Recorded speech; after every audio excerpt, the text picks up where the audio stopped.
뇌수막염과 이 두통을 구별하기가 좀 힘들 것 같다는 비슷하네. 생각이 들어요. 예. 네, 맞습니다. 감기에서도 분명히 열이 나고 이제 두통이 올 수는 있는데요. 우리가 이제 그래도 일반적인 두통의 성격이 뇌수막염에 의한 두통과 감기에 의한 두통은 좀 확연하게 좀 다른 부분이 네. 있습니다. 대부분이 그러니까 이러한 두통은 일상에서 경험해 보지 못한 정도로 좀 심하다 보통 얘기하고요. 제어되지 않는 그런 구토가 동반되고 또 이제 감기에 보통 따라오는 뭐 콧물 증상이나 코막힘, 기침 이런 다른 증상이 없이 그런 두통만을 이제 증상으로 해서 두통 열이 나고 그리고 구토가 있을 때 그럴 때는 이제 뇌수막염을 꼭 한번 생각해 볼 필요가 있습니다. 네. 네. 네. 그러니까 두통을 느끼는 어떤 센서 역할을 한다고 이제 네, 뇌수막이 말씀하셨는데요. 그러면 이 뇌수막이라는 것이 이제 뇌를 뭐 둘러싸고 있는 그 뭐 보호하는 조직인가요? 네, 뇌는 이제 여러 개 겹으로 돼서 이제 우리 이제 전체적으로 보호되고 있는데요. 머리 두피부터 시작해서 좀 나오네요. 네, 그 안에 이제 두개골이 있고요. 그 사이에 이제 세 개의 층으로 되어 있는 뇌수막이라고 하는 이제 뇌막의 이제 질이 있고 그 안에 이제 뇌가 위치하고 있습니다. 근데 뇌막에 있는 세 개의 층에 이제 염증이 생겼을 때 우리가 이제 뇌수막염이라고 하고요. 이제 보통 이제 가장 많이 생기는 이제 뇌수막염은 이제 바이러스에 의한 이제 뇌수막염인데 이러한 경우는 보통 그렇게 큰 장애 없이 5일에서 7일 정도 치료하면 특별한 뭐 후유 없이 잘 치료에 대한 경과를 보이는 경우가 대부분입니다. 하지만 이제 뇌수막염이 오는 원인균에 따라서 이게 세균 화농성 세균이 이제 그 원인균이 됐었을 때는 이제 좀 심각한 그런 원인이 문제가 될 수도 있고요. 네. 또 이제 결핵균이 원인이 됐었을 때는 이제 여러 가지 합병증을 이제 유래할 수 있고 또 여러 가지 약을 한 1년 이상 복용해야 되는 그런 어려움이 있습니다. 네. 근데 저는 왜 아이들이 왜 초등학교 갔을 때 서로 간에 뭐 뇌수막염이 뭐 유행한다 이래서 아이들한테 많이 걸리는 질환이라고 엄마들이 걱정하는 걸 많이 듣긴 했거든요. 네. 네. 일반적으로 뇌수막염은 면역력이 떨어지는 10세 이하에서 흔한 게 사실인데요. 요즘에는 이제 연령이 좀 높아져서 40, 50대 여성에게 흔한 걸로 좀 알려져 있습니다.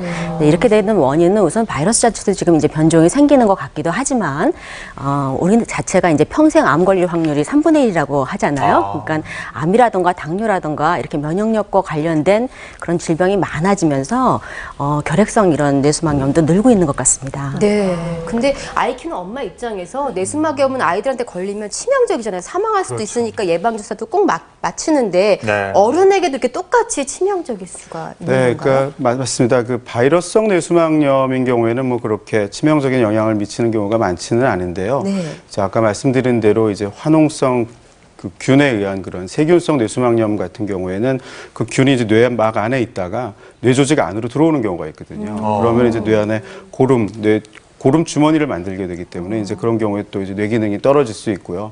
또 이제 더 많은 경우는 이제 결핵성 뇌수막염인데 결핵성 뇌수막염은 덩어리, 결절이라고 해서 그 덩어리를 만드는 그런 성질을 가지고 있거든요. 그래서 그 덩어리가 커지면서 신경 조직을 압박을 할 수가 있어요. 그렇게 되면 이제 신경 마비가 올 수 있고 또 혈관을 또 압박할 수 있게 되는데 이제 그런 경우에는 이제 뇌경색이나 중풍 같은 것도 올 수 있고요.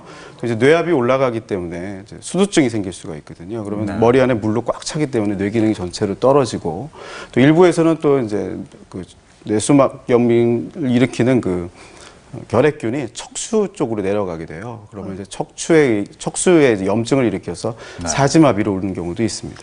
예. 다른 병에 이제 동반 증상으로 올 수 있다는 2차성 두통이 그렇게 위험하다는 말씀인데요. 네. 그 수막염의 증상이 어떻다고요? 다시 한번 정리해 볼까요? 네, 그래서 저희가 그걸 정리를 해봤습니다. 네. 먼저 의심 질환이 뇌수막염인 경우에 나타나는 증상이요. 구토, 발열, 그리고 목 뒤가 뻣뻣해지는 그런 두통이 올 때 뇌수막염을 의심할 수 있고 예. 두 번째 이런 증상이 있습니다. 갑자기 극심한 고통이 발생하는 벼락 두통의 경우인데요. 네.